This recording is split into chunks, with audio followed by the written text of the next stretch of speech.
नमस्कार साथियों, मैं डॉक्टर बबीता काजल, आयुक्तालय कॉलेज शिक्षा राजस्थान जयपुर द्वारा विश्वविद्यालय परीक्षा हेतु संचालित ज्ञान दूत 2 में आपका स्वागत है। हिंदी साहित्य के अंतर्गत आज हम एक साहित्यकार के बारे में बात करने वाले हैं। वे साहित्यकार जो हिंदी साहित्य में बहुत बड़े कवि हैं, वे साहित्यकार जो हालावाद के प्रवर्तक कहलाते हैं, उत्तर छायावाद के कवि कहलाते हैं। हाँ जी, ठीक समझा आपने। वे हैं हरिवंश राय बच्चन। तो आज इस वीडियो में हम हरिवंश राय बच्चन जी पर बात करने वाले हैं। जब हम हरिवंश राय बच्चन जी की बात करते हैं तो बहुत सारी उनकी रचनाएं हमें याद हो आती हैं। तो उन रचनाओं पर, उनकी विशेषताओं पर, उनकी आत्मकथाओं पर बात करने से पहले हम थोड़ा सा उनके जीवन परिचय के बारे में बात अवश्य करेंगे। उनका जन्म 1907 ईस्वी में हुआ था। 27 नवंबर 1907 ईस्वी को कायस्थ परिवार में उनका जन्म होता है। गांव बाबूपट्टी जो उत्तर प्रदेश में है, प्रतापगढ़ ज़िले में उनका जन्म होता है। और उनकी जो मृत्यु की तिथि है वो 18 जनवरी 2003 और स्थान है मुंबई। 95 वर्ष की आयु में उन्होंने अपनी इस देह का त्याग किया। मूलतः हरिवंश राय बच्चन को हम जो नाम से जानते हैं वो हरिवंश राय बच्चन, लेकिन मूलतः उनका जो नाम है वो हरिवंश राय श्रीवास्तव था। और उनके जो पूर्वज, जैसा कि उन्होंने अपनी आत्मकथा में उल्लेख किया है, उनके पूर्वज मूल रूप से उत्तर प्रदेश में अमोड़ा के निवासी थे। और अपनी आत्मकथाओं में उन्होंने पूरे विस्तार से अपनी पूर्वजों का जो श्रृंखला है, जो शाखाएं हैं, उनके बारे में बात की है।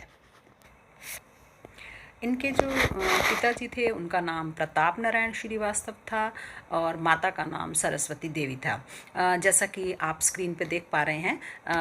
इसी तरह इनकी पहली पत्नी, 2 विवाह हुए थे इनके। पहली पत्नी का नाम श्यामा था और दूसरी पत्नी तेजी बच्चन थी। तो पहली पत्नी जो है वो 1926 में उनके साथ इनका विवाह हुआ। 1926 से 1936 तक इनका साथ रहा। उसके बाद उनकी मृत्यु हो गई थी। उसके बाद इनका विवाह होता है 1941 में तेजी बच्चन के साथ, और 1941 से लेकर ये जीवनांत तक अपनी पत्नी तेजी बच्चन के साथ रहे। कवि थे, लेखक थे, प्राध्यापक थे और बहुत सारी प्रतिभाएं, बहुत सारा ज्ञान, बहुत सारा कौशल और लेखन कौशल और विशेष रूप से कविताएं और आत्मकथा, इसको लेकर आपको विशेष प्रसिद्धि प्राप्त हुई। हिंदी साहित्य जगत में आपको एक अलग पहचान मिली। जैसा कि हम पहले बात कर चुके हैं, हालावाद के प्रवर्तक थे, छायावाद के कवि थे, उत्तर छायावाद के कवि थे। 1938 में इलाहाबाद विश्वविद्यालय से आपने अंग्रेजी में एमए किया। उल्लेखनीय है कि अंग्रेजी में एमए करने के बाद भी आपने हिंदी साहित्य में इतना उल्लेखनीय कार्य किया, लेखन कार्य किया, सृजन किया। 1938 में इलाहाबाद विश्वविद्यालय से एमए करने के बाद में आपने उसी इलाहाबाद विश्वविद्यालय में प्राध्यापक का कार्य किया 1942 से 1952 तक। और इसी दौरान 1952 से 1954 तक आप इंग्लैंड में रहकर आपने कैम्ब्रिज विश्वविद्यालय से पीएचडी की उपाधि भी प्राप्त की। और दिसंबर 1955 में विदेश मंत्रालय में आपको नियुक्त किया गया हिंदी विशेषज्ञ के रूप में। इस तरह से जीवन में आपने प्रारंभिक दिनों में बहुत संघर्ष किया, लेकिन धीरे धीरे आपके संघर्ष को एक पहचान मिली, एक दिशा मिलनी प्रारंभ हुई। इनके जो पिता प्रताप नारायण थे, जब ये छोटे थे तो वो लगातार मानस का पाठ करते थे, जिनका प्रभाव इन पर पड़ा। इसी तरह इनके बाबा भोलानाथ जो थे वो पढ़ने लिखने के और अखाड़े के शौकीन थे। भावों में बह जाने वाले संवेदनशील व्यक्तित्व था इनके बाबा का, इनके दादा का। और वहीं से उनको जो भावुकता और जो संवेदना मिली वो उनको इनके दादाजी से प्राप्त हुई, भोलानाथ से प्राप्त हुई। और बच्चन स्वयं कहते थे कि ज्ञात रूप से चेतन व अज्ञात रूप से अवचेतन की मेरी शिरा शिरा मानस से भीगी हुई थी। इसका कारण यही था कि पारिवारिक जो उनका माहौल था, जो परिवेश था, उसका प्रभाव उन पर पड़ा और उनके पिता जो रामचरितमानस का पाठ लगातार करते थे, वो उसमें उनकी आत्मा जो है, जीवात्मा जो है, वो उससे कभी भी अलग नहीं हो पाई। बेहद भावुक और संवेदनशील व्यक्तित्व के स्वामी थे। हिसाबी बुद्धि नहीं थी इनके पास, अपनी माँ की तरह, सरस्वती देवी की तरह। उर्दू की शिक्षा इन्हें अपने प्रारंभिक शिक्षा जो है वो अक्षर ज्ञान माँ से प्राप्त हुआ। इसी तरह हिंदी का अक्षर ज्ञान जो है वो इनकी बहन से इनको मिला। बाद में चल के इन्होंने जो है वो अंग्रेजी को अपनाया, अंग्रेजी में एमए किया, अंग्रेजी में ही पीएचडी की, और फिर हिंदी में इतना जो है रचना कर्म इनका हमें प्राप्त हुआ। नाम को लेकर भी बात प्रचलित है कि हरिवंश बच्चन इनका नाम कैसे हुआ। हरिवंश इसलिए क्योंकि कहा जाता है कि इनके माता पिता की जो भी संतान होती थी वो ज़्यादा समय तक जीवित नहीं रह पाती थी, तो किसी ने इन्हें हरिवंश पुराण इनकी माँ को पढ़ने को कहा, तो उन्होंने हरिवंश पुराण पढ़ा और फिर इनका जन्म हुआ, तो इनका नाम हरिवंश रखा गया। और श्रीवास्तव के स्थान पर बच्चन इसलिए जुड़ा क्योंकि बच्चन शब्द जो है वो उस प्रदेश में या उस क्षेत्र में बच्चे को लेकर जैसे संबोधित किया जाता है, तो जब ये छोटे थे तो बच्चन बच्चन इनको कहा जाता, और वो बच्चन नाम ही इनके नाम के साथ जुड़ गया और वही उनको सारी उम्र इनके नाम के साथ चला। तो इस तरह से ये हरिवंश राय बच्चन जो हैं वो कहलाए या उस नाम से प्रसिद्ध हुए। इस प्रकार जब हम हरिवंश राय बच्चन जी की रचना अवधि को देखते हैं तो उस समय का जो परिवेश था उसमें बहुत संक्रमण की स्थिति थी, और पुराना जो है वो टूट रहा था, पुरानी धारणाएं टूट रही थी, नए को लेकर, अजन्मे को लेकर एक जिज्ञासा थी, एक भय था, भविष्य के गर्भ में था। भारत में भी राजनीतिक परिस्थितियां भी बहुत कुछ उनमें हलचल थी, और साहित्यिक दृष्टि से देखें तो द्विवेदी युग की वह अवधि थी, और पूर्व स्वच्छंदतावादी काल जिसे कहा जाता है वह था, और उस समय समकालीन संवेदना की अभिव्यक्ति का एक तरह से समय था। और जो काव्य आंदोलन है, काव्य आंदोलन का विकास उस समय हो रहा था, और देशभक्ति की चिंगारी जो है वो साहित्य में भी स्थान प्राप्त कर रही थी, भारत को एक तरह से नवीनता दे रही थी। कविता में भी वह नवीनता दिखाई देती है, और सामाजिक और राष्ट्रीय संवेदनाओं से जुड़ी हुई कविता का वह समय था। और उसके बाद जो छायावाद आता है, तो छायावाद को एक तरह से स्वच्छंदतावाद भी कहा गया, और उसमें विशिष्ट अभिव्यंजना हमें देखने को मिलती है, और शैली की दृष्टि से भी वो नए काव्य चेतना का एक तरह से युग था, रूढ़ियों से मुक्ति की चेष्टा की जा रही थी, और राजनीतिक असफलता की जो पीड़ा है वो भी दिखाई देती है, हमें साहित्य में भी दिखाई देती है। जो दर्शन है वो वेदना का दर्शन है, राष्ट्रीय भक्ति जो है उस समय अपने आप में एक करवट ले रही थी, तो जो एक पीड़ा बोध है वो भी वहाँ पर हमें दिखाई देता है। और हालावाद ऐसे समय में आता है जब हालावाद में के बारे में डॉक्टर नगेंद्र ने कहा कि छायावाद के बाद और प्रगतिवाद के पूर्व की कविता को व्यक्तिक कविता कहा जाता है। व्यक्तिक कविता छायावाद की अनुजा और प्रगतिवाद की अग्रजा है। तो इस तरह से छायावाद और प्रगतिवाद के बीच में जो समयावधि है, जो काल है, जो कविता है, वो हालावाद की कविता वहाँ पर ठहरती है। इस तरह से हालावाद का प्रवर्तन का श्रेय जो है वो हरिवंश राय बच्चन को जाता है। हालावाद जिसे व्यक्तिक कविता कहा गया, प्रेम व मस्ती का काव्य कहा गया, इसमें बच्चन जी थे, रामेश्वर शुक्ल जी ने भी लिखा, रामेश्वर शुक्ल, अंचल जी, भगवती चरण वर्मा जी ने भी लिखा। बच्चन जब अपना अध्ययन करते हैं तो बच्चन का पहला परिचय जो है वो उमर खयाम की रुबाइयों से होता है। उमर खयाम की रुबाइयाँ उन्हें बहुत प्रभावित करती हैं और उसका वो अनुवाद करते हैं। वही अनुवाद मधुशाला के नाम से विख्यात होता है, प्रसिद्धि पाता है। उसके बाद वो मधुशाला को प्रसिद्धि के बाद में वो मधुबाला भी लिखते हैं, मधु कलश भी लिखते हैं, निशा निमंत्रण, एकांत संगीत, आकुल अंतर, विकल विश्व, सतरंगिणी। कविता को उन्होंने बहुत नए तरीके से प्रस्तुत किया, अपने देशज भाषा शब्दों का प्रयोग करते हुए, उर्दू मिश्रित शब्दों का प्रयोग करते हुए उन्होंने जो है वो अपना काव्य लेखन किया। बच्चन का वास्तव में देखें तो उन्होंने गीतों को नया संस्कार दिया और जो समय उस समय भारत के शोषण का जो समय था, उत्पीड़न का जो समय था, उसके विरुद्ध संघर्ष का समय था। युवा विद्रोही जो है वो रोमांटिक भावों के साथ सामने आते हैं, बच्चन की तरह बच्चन का अनुकरण करते हैं और पूरी रवानी के साथ उनका लेखन जो है वो साहित्य जगत में छा जाता है। कुछ विद्वान जो हैं, कुछ साहित्यकार जो हैं वो हालावाद को या कलश, मधुबाला, मधुशाला को लेकर जो कुछ लिखा उन्होंने वो उसे छायावाद से पलायन की कविता मानते हैं, लेकिन ये सच नहीं है। वास्तव में जो मधुशाला का काव्य है वह सामंती बेड़ियों को तोड़ने का स्वर है, एक तरह से उसमें गहरा जीवन दर्शन छुपा हुआ है लिखे मधुगीत हमने, हो खड़े जीवन समर में, संघर्ष व विद्रोह, कविता व संघर्ष, सृजन व संघर्ष की वो बात करते हैं। इस प्रकार जब हम उनकी प्रमुख कृतियों की बात करते हैं तो सबसे पहले हमें बात करनी होगी उनके प्रथम प्रकाशित काव्य संग्रह की। उनका प्रथम प्रकाशित काव्य संग्रह आता है 1929 में, तेरा हार।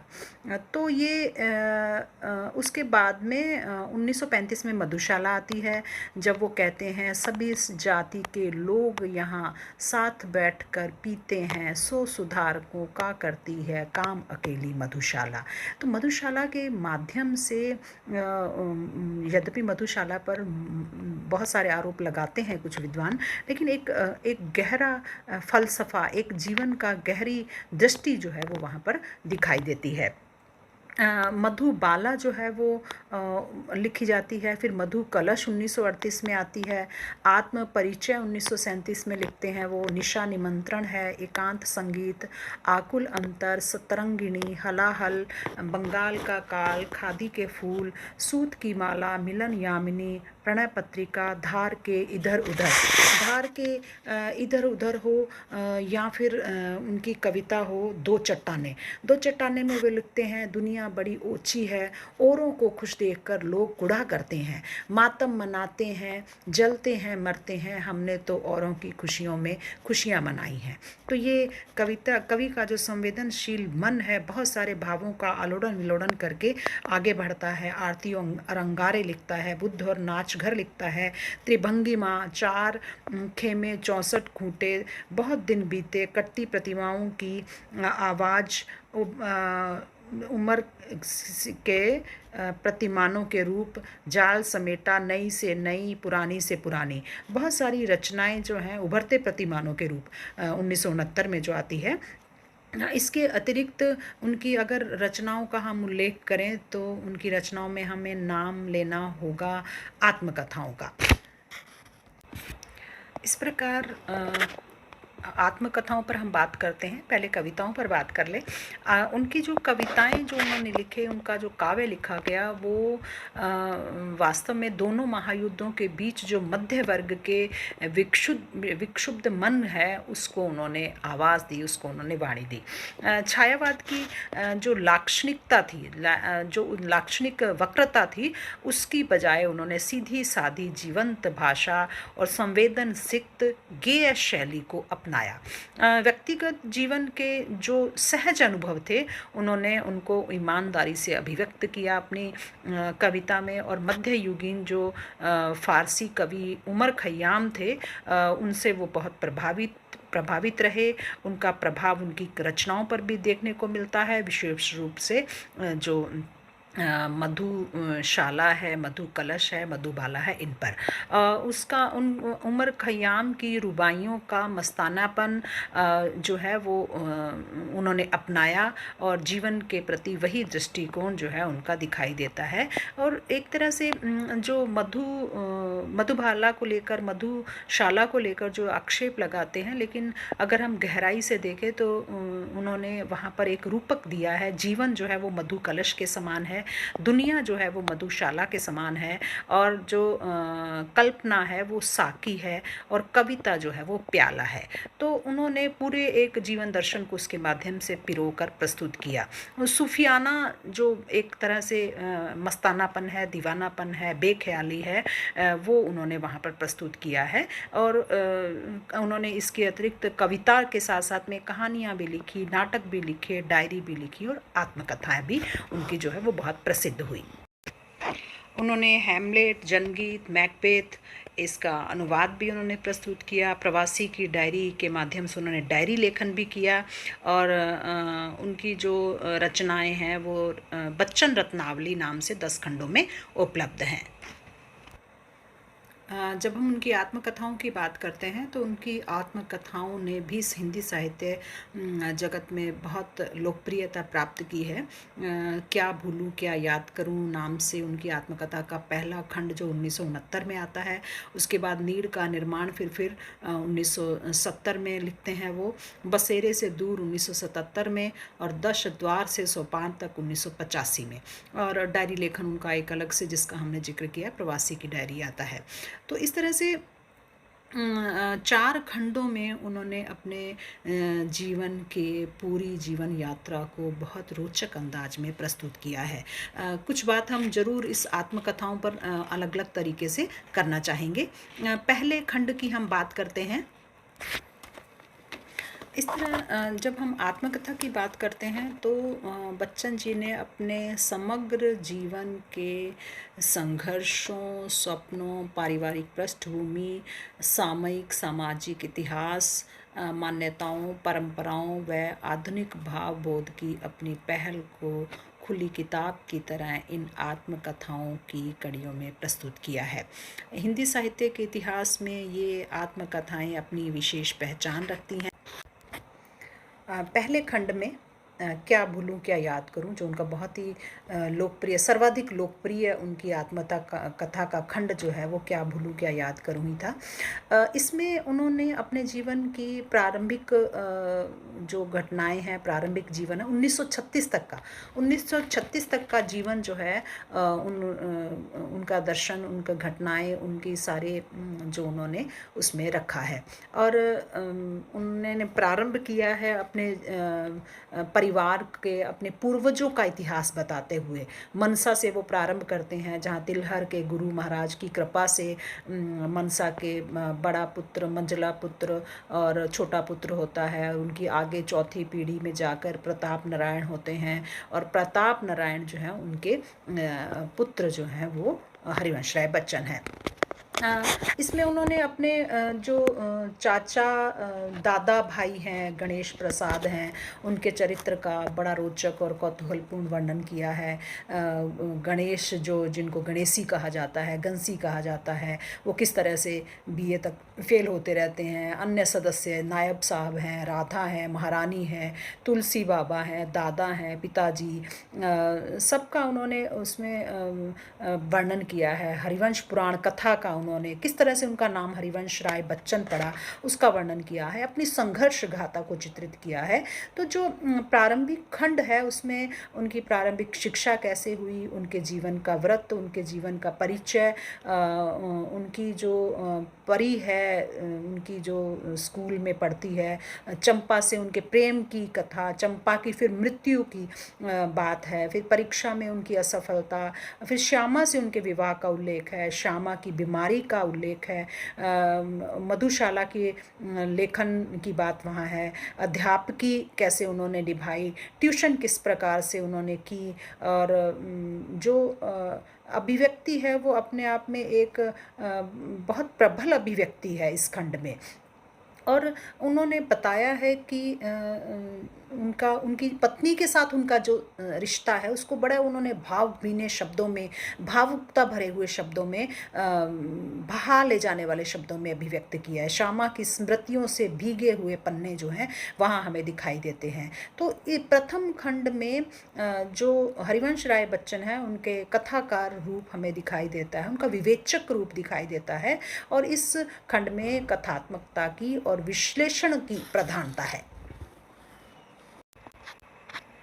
उनकी आत्मकथा के दूसरे खंड में नीड़ का निर्माण फिर इसमें उनके जीवन की 30 वर्ष की उम्र से लेकर 45 वर्ष की उम्र तक की जो उनकी जीवन की घटनाएं हैं उनका उल्लेख उसमें है। कथावृत्ति से ज़्यादा इसमें विवेचक रूप उनका मिलता है। विश्लेषण प्रधान यह खंड है। 1936 से लेकर 1941 तक जब वो इलाहाबाद विश्वविद्यालय में उनको नियुक्ति मिलती है, उसकी कथा का वर्णन है। इस दौरान श्यामा की मृत्यु का उल्लेख है। बच्चन जी के संघर्ष की गाथा है। बरेली के कवि सम्मेलन से लौटते समय जब युवक की मृत्यु हो जाती है उसका उन्होंने चित्रण किया है, सार्थक विश्लेषण किया उसका। स्वयं का भी वो मूल्यांकन करते हैं और आइरस से उनका प्रेम, आइरस द्वारा प्रेम को ठुकरा दिया जाना और आइरस के प्रेम में, एक तरफा प्रेम में पड़कर उनका धर्म परिवर्तन के लिए तैयार हो जाना और इस सदमे के कारण उनके पिता की मृत्यु और पिता की मृत्यु का जो पश्चाताप है या जो ग्लानि है उसका भाव। फिर उसके बाद अबोहर में जो साहित्यकार सम्मेलन है उसमें उनकी उपस्थिति, साहित्यकार सम्मेलन से लौटते समय तेजी से उनकी मुलाकात तेजी बच्चन से, तेजी से उनके प्रेम विवाह का और इलाहाबाद विश्वविद्यालय में नियुक्ति का, सबका, इन सारी घटनाओं का उन्होंने बहुत ही ईमानदारी पूर्ण विश्लेषण किया है। एक तरह से ये आत्मविश्लेषण परक उनका खंड है जिसमें जो तेजी का नारी रूप है, पत्नी के रूप में उनकी जो छवि है उसका उन्होंने विश्लेषण किया है, उसका श्रेष्ठ रूप वहाँ पर प्रस्तुत किया है। तो ये सारी घटनाएं जो हैं वो उनके द्वितीय खंड से जुड़ी हुई हैं, नीड़ का निर्माण फिर। उनकी आत्मकथा का जो तीसरा खंड है उसका नाम है बसेरे से दूर।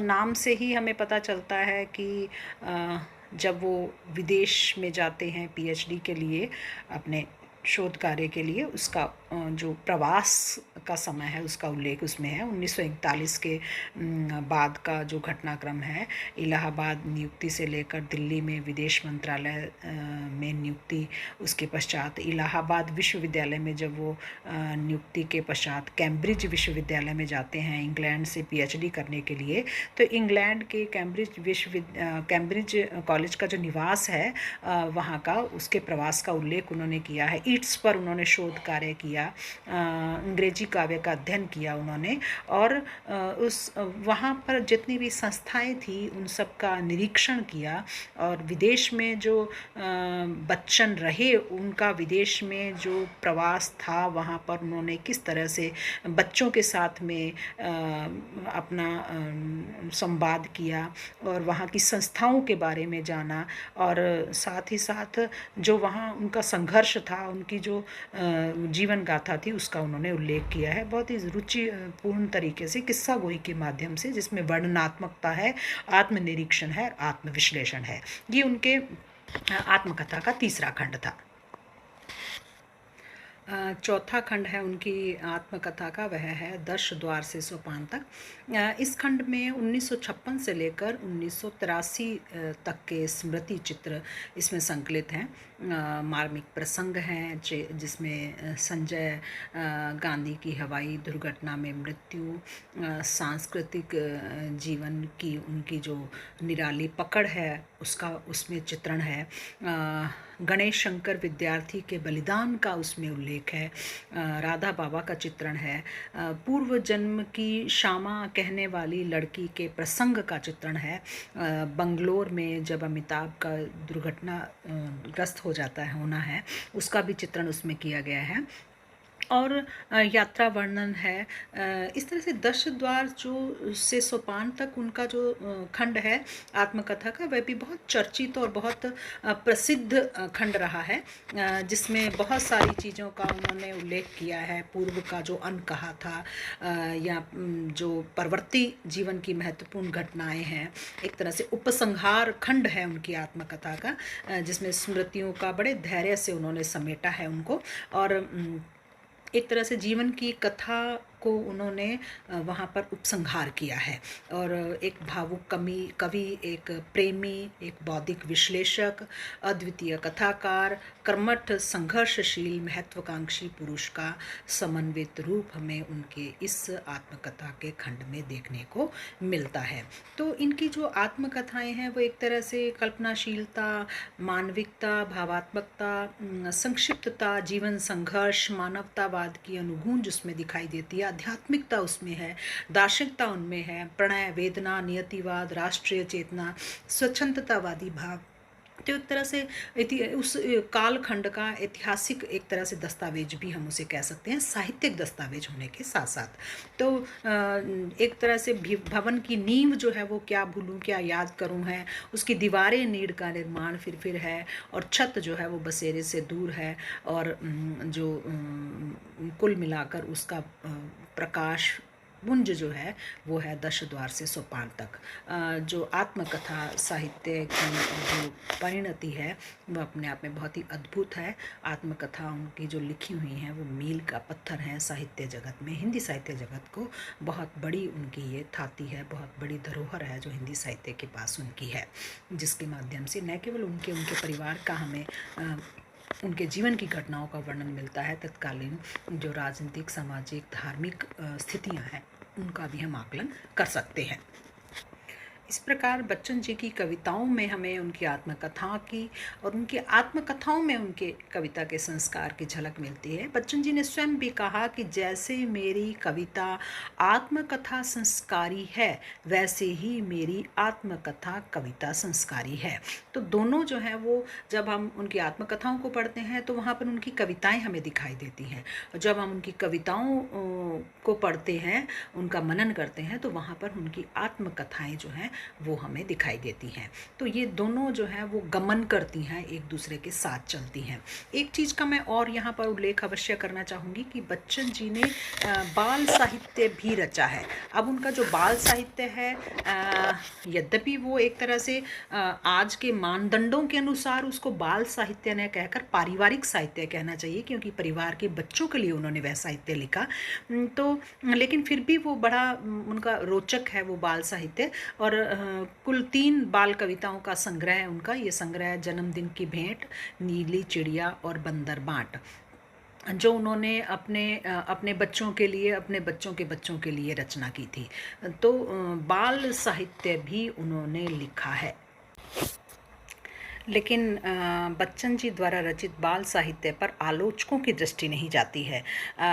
कम मात्रा में लिखा गया, शायद ये कारण होगा, या यह कारण भी हो सकता है कि उन्होंने पारिवारिक बच्चों के लिए ही वे कविताएं लिखी।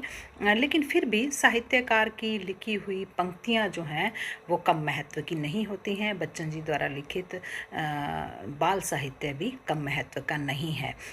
उस पर भी उचित दृष्टि डाली जानी चाहिए। तो इस तरह कविताएं उनकी बहुत प्रसिद्ध हुई, आत्मकथाएं बहुत प्रसिद्ध हुई, और अन्य अन्य विधाओं में भी उन्होंने रचनाएं लिखी हैं। इस प्रकार से जो साहित्य हरिवंश राय बच्चन जी ने लिखा पारदर्शी साहित्य था, स्पष्टवादी, विनम्र, संवेदनशील, मधुरता से परिपूर्ण, सरलता से परिपूर्ण, पाखंड का विखंडन करता हुआ, संस्कृति के प्रति अगाध प्रेम प्रदर्शित करता हुआ, कला के प्रति प्रेम प्रदर्शन करता हुआ, और अपनी शैली में अत्यंत सहज और प्रतिभा संपन्न जो लेखन है हरिवंश राय बच्चन जी ने लिखा, और हिंदी साहित्य जगत उसको कभी विस्मृत नहीं कर सकता है। तो आज हमने हरिवंश राय बच्चन जी पर चर्चा की है। आप लोग इसी तरह से साथ बने रहें। आज के लिए इतना ही। कोई भी विषय अगर हम यहाँ पर चर्चा करते हैं, उसका कोई एक बिंदु अगर आप विशेष रूप से उल्लेख करना चाहें, या आप चाहें कि उसको भी शामिल किया जाए, तो आप अवश्य बताइए कमेंट में। आज के लिए इतना ही। धन्यवाद।